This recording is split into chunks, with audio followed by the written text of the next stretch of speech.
I quickly want to turn to the issue of debris management. Now,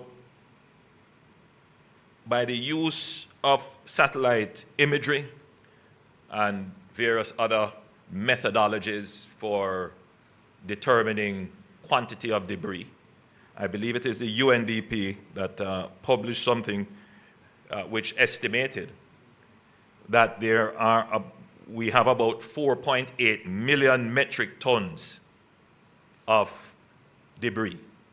4.8 million metric tons of debris. I would say just round that up to 5 million metric tons of debris. Let me put that into context. That is about 480,000 standard truckloads to move. I want that to sink in. 480,000. I would say round that up to about 500,000 truckloads that we need to remove.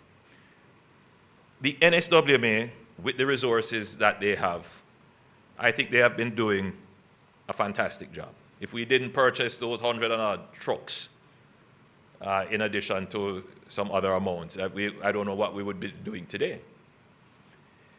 Communities all over Jamaica that have been badly affected are now at risk, potential health hazards.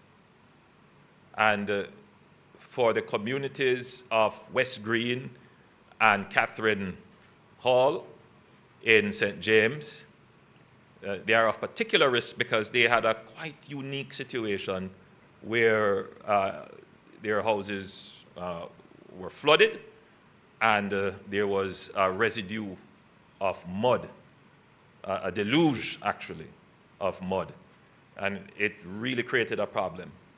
What we have done is I have put together a special team headed by Minister Wheatley and Minister Morgan, and I have assigned them to ensure that the debris management process is effectively administered on the ground in specific communities, not general garbage collection, but we have to do some targeted collection of debris.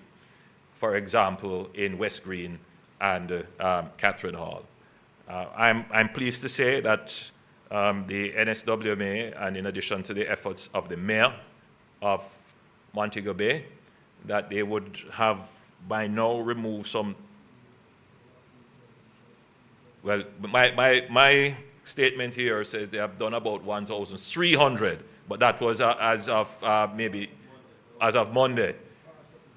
I'm being told that they are closer to 2,000 truckloads that they have moved from Catherine Estates and West Green. But I think the bigger thing to note is the deployment of 200 persons who we had, in addition to the deployment of the Jamaica National Service Corps from the JDF, about 100, a little bit more than a company-size deployment. And they have been in the space working with the most vulnerable, our elderly and disabled and other persons who are infirm, who are just not able to clean up their own houses or move out their furniture. And they are helping. And so that is having an impact on the community. And we intend to use this model to focus on other areas. We're having in our sites looking at communities in Falmouth and St. Anne's Bay, and of course we have to go into areas like White House and Bluefields and those areas that have been significantly impacted. Of course, there is the very difficult situation in Black River as well. In further support of that, I have mobilized the UDC to take on some specific communities. In another press brief, I will give some information about what tasks we have given to various government entities to support the recovery. So I want to give hope to the people of Jamaica that though this figure of almost 500,000 truckloads is daunting and far greater than we have ever faced, because the challenge is not just to move the debris. Where do you store it? And how do you store it safely? And so we are examining all the options, including recycling, using the wood chippers to reduce the wood, including having a structured approach to the recovery of scrap metals, and other such strategies to make sure that we can properly manage this debris. But objective number one is to move the debris out of the space where people are living. We have started a process of emergency procurement. We need as many trucks as we can get. So we have started to look in the commercial trade here. I have asked President Ali and Prime Minister Motley to see what they have in their jurisdiction that we can purchase or could be loaned or granted to us. Prime Minister Motley has kindly offered us 4 compactor trucks, which would be of great help to us.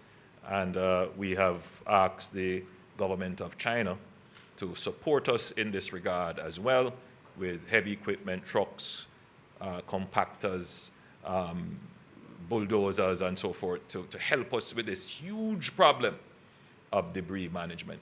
Now, let me just say this very quickly, because I know there's somebody who will be saying, and you just hire the trucks. Just hire the trucks. Yes, we do have quite a number of trucks hired, but I want Jamaicans to think of the disaster in the broader sense. That if you were to pull all the trucks out of general operations, what you would effectively do is slow down all the projects that are going on, all the other economic activity, which puts you back at square one.